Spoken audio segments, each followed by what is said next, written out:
বাংলাদেশে মাজারের বিরুদ্ধে কথা বলা আর অলিদের বিরুদ্ধে কথা বলা এক জিনিস না। মাজার পূজারী যারা আছে তারা এটাকে বিকৃত করে আমরা অলিদের বিরুদ্ধে বলছি, এ ধরনের একটা প্রপাগান্ডা কিন্তু চালিয়ে দিচ্ছে। এটা হচ্ছে তাদের নেক্সট শুরুতের ধোঁকাবাজি। আমাদের সম্পর্ক হবে মসজিদের সাথে, মাজারের সাথে না। স্পষ্ট কোরআনে কারিমে আল্লাহ পাক ইরশাদ করেছেন কবরের উপরে বিল্ডিং বানানো যাবে না। আমি কি আল্লাহটা শুনবো নাকি এদেশের তথাকথিত নাস্তিক বুদ্ধিজীবীদের কথা শুনবো? আল্লাহ বলছে তুমি সত্যের বাণী যদি উচ্চারণ করতে পারো হিম্মত নিয়ে, তাহলে যদি গোটা পৃথিবী তোমার বিপক্ষে চলে যায় তুমি সত্য থেকে এক চুলো সরবে না। আজকে আমি হকার সাইফুল বলল, যদি আমি রাষ্ট্রের কোনো দায়িত্বে আসতে পারতাম, আমি একদিন বেঁচে থাকতাম বাংলাদেশের প্রত্যেকটা মাজারকে ভেঙে মাটির সাথে গুড়িয়ে দিতাম। এতে করে আমার জীবনে কি হবে আমি সেটা দেখবো না। এই মাজার ভাঙ্গার সাথে আল্লাহর সন্তুষ্টি জড়িত। আপনারা মনে করেন মাজারে যিনি শুয়ে আছে উনি হয়তো আল্লাহর জান্নাতে চলে গেছে। হযরত শাহজালাল শাহপরানরা আমাদেরকে ইসলামের দ্বীনি শিক্ষা দিয়েছে। আমার তো মনে হয় যদি শাহজালালকে আল্লাহ আরেকবার ফিরে দিত, শাহজালাল সিলেটের খাদেমকে আগে জবাই করতো যে বেটা বদমাইশ, আমি এসেছি এই জমিনের মধ্যে ইসলামকে কায়েম করার জন্য, আর তুই আমার পূজা করে আল্লাহর সাথে নাফরমানি করতেছিস। না, এটা শাহজালালের শিক্ষা হতে পারে না, এটা শাহপরানের শিক্ষা হতে পারে না। এটা হচ্ছে ধান্দাবাজ ব্যবসায়ী যারা আছে মাজার পূজারী, ওদের ধান্দা ওইটা। কি হয়েছে আজকে আপনারা আইসা মানববন্ধন করতেছেন কেন? মাজার ভাঙতেছি। আরে মাজার ভাঙতেছি আল্লাহকে খুশি করার জন্য। আর আপনারা মাজারে গাঁজা টানেন কেন? আপনারা মাজারে সেলফি তুলে মেয়ে ছেলে একসাথে এভাবে অবৈধ কাজ করতেছেন কেন? গান বাজনা ঢোল বাদ্য বাউল শিল্পী যারা আছেন, কোরআনের কোন রেফারেন্স আছে? আসেন, আমি হকার সাইফুল চ্যালেঞ্জ করি, কোথায় বসবেন? কোরআন থেকে প্রমাণ করে দিব গান বাজনা বাদ্য ঢোল হারাম, মাজার হারাম। আরে ভাই, বিশ্বনবীর কাছে যেখানে ছাওয়া নিষেধ, সেখানে আমরা দেখছি অনেকে মাজারা যায় সেজদা দিচ্ছে। ওই চট্টগ্রামে এক ভণ্ড আছে মাইজ ভান্ডারের ওখানে, দেখি মহিলারা তারা সেজদা দিচ্ছে। আপনি এভাবে গোটা ইসলামটাকে ধ্বংস করে দিবেন আর আমরা ইসলামের পক্ষে কথা বলতে পারবো না। আপনি শয়তানের অনুসারী হয়ে হুঙ্কার ছাড়বেন আর আমি রাসূলের সৈনিক হয়ে আপনার হুঙ্কারের প্রতিবাদ করতে পারবো না। মুসলমান কি এত দুর্বল? তবে আমি মনে করব হয়তো অনেক জায়গায় বেশি একটু ওভারটেকিং হচ্ছে। আগে আমাদের ইসলামকে ক্ষমতা আনতে হবে, তারপরে মাজার না শুধু কোন ভণ্ড অলির দরবার ওই দেশে থাকবে না। দেওয়ানবাগী মতিঝিলের বিশ্ববিখ্যাত শয়তান ছিল, নির্বাজাল শয়তান দেওয়ানবাগী। সেই দেওয়ানবাগীর মাজার ভাঙ্গার কারণে একদল এসে মানববন্ধন করে, লজ্জা প্রত্যেকটা মুসলমানের জন্য। এইভাবে বিভিন্ন দরবার শরীফে আমরা দেখি যে এখানে উরুসের নামে গান বাজনা হচ্ছে, যেটা ইসলাম পরিপন্থী, কোরআন পরিপন্থী। অতএব আমরা যেটা মনে করি, সৌদি আরবে যখন মানুষ হজ করতে যায় বিশ্বনবীর কবর জিয়ারত করে, কবরকে পিছনে রেখে পাবে, অর্থাৎ বিশ্বনবীর কবরের কাছেও কিছু চাওয়া যায় না, সেখানে বাংলাদেশের অলিদের কাছে কিভাবে চাওয়া যায়। আর একটা রেফারেন্স দিব, জান্নাতুল বাকিতে বিশ্বনবীর অসংখ্য সাহাবাইজমান শুয়ে রয়েছে, ওদের কবরের উপরে একটা পাথর। বাংলাদেশে এরকম বিল্ডিং উড়াচ্ছেন, কারণটা কি? ওরা কি বিশ্বনবীর সাহাবীদের চাইতে দামি?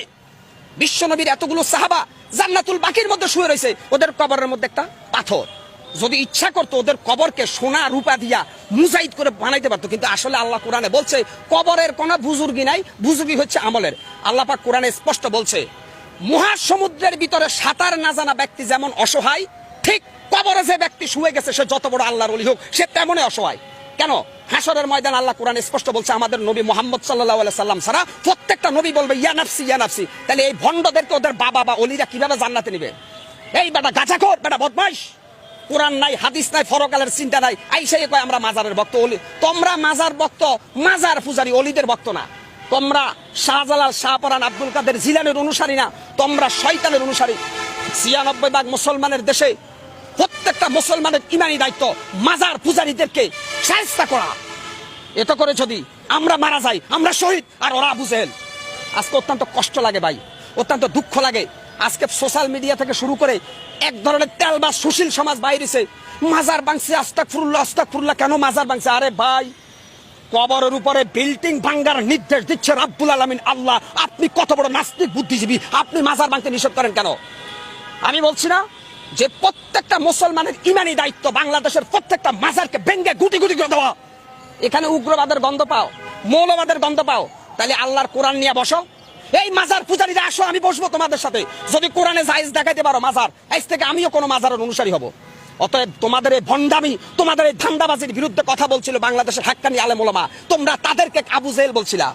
অর্থাৎ এজিদ যখন হাসান হুসাইনকে যখন এজিদের বাচ্চারা হত্যার ষড়যন্ত্র করে, তখন অনেক নামদারি আলেম ছিল, এরা জালেম।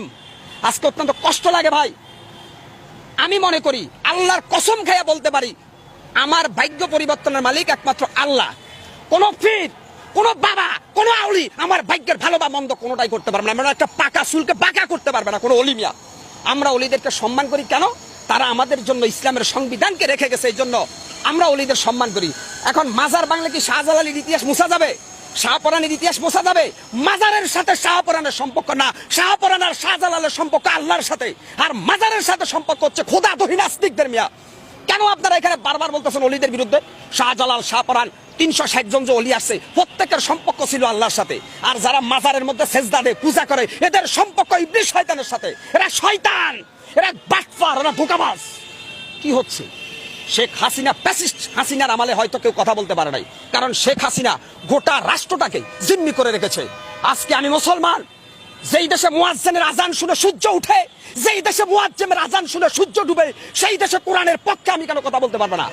মাজার পূজারীদের কোনো দলিল নাই, আর যারা মাজার পূজারীদের বিরুদ্ধে তাদের দলিল আছে আল কোরআনের সংবিধান।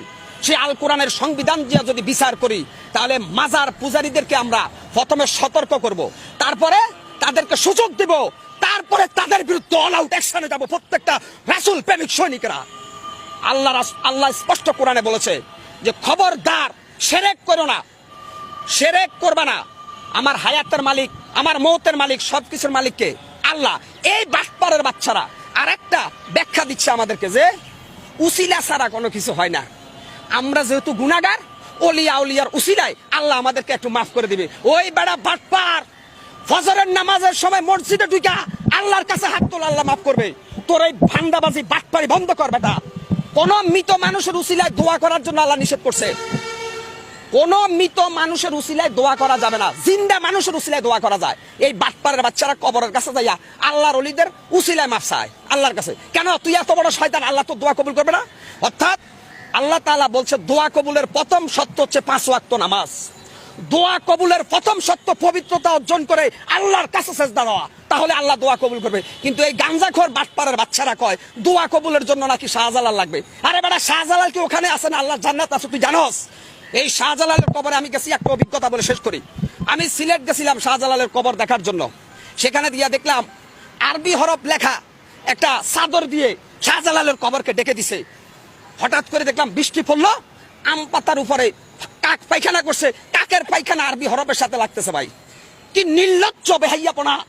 যেখানে শাহজালালের কবরের কোনো বুজুর্গি নাই, সেখানে আল্লাহর কালাম লেখা একটা চাদরের উপরে যে ফাকির পায়খানা করতেছে, এখানে কোরআন অবমাননা করতেছে। ওরে সর্বনাশ!